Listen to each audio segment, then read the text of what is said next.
Kitu chochote cha roho kina uwezo wa kujigeuza kikawa cha mwili. Kitu chochote cha roho, malaika wanaweza kuvaa mwili wakawa wanadamu. Kitu chochote cha roho kina uwezo wa kuvaa sura ya kitu chochote cha mwili. Kitu chochote cha roho kikiamua kina uwezo wa kugeuka kikawa kitu cha mwili. Ni cha rohoni, lakini kinaweza kikavaa sura ya kitu cha mwili kabisa. Kwa mfano, malaika wale ni malaika walienda kama wageni. Walipofika pale Ibrahimu akawapokea, lakini malaika wamevaa maumbile ya kibinadamu, wanaonekana ni wanadamu, wanaonekana ni wageni, wamepokelewa ni wageni. Sehemu nyingine anasema angalieni, kuna wengine walipokea wageni, Mungu aliwapokea ni malaika.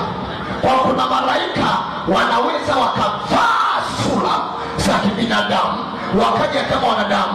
Wale malaika waliomtembelea Ibrahimu aliwapa na maji ya kunawa, aliwachinjia na ndama na walikula, lakini ni malaika.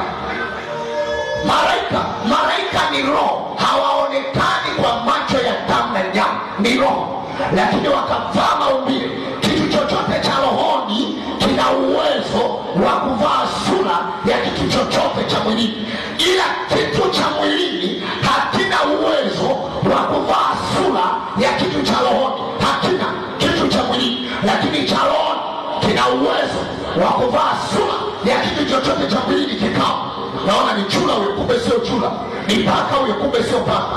Wanasema maana kuna paka kaongea, paka sio paka huyo. Huyo ni mwanadamu mwanga aliyevaa sura ya paka. Huyo ni jini lilovaa sura ya paka.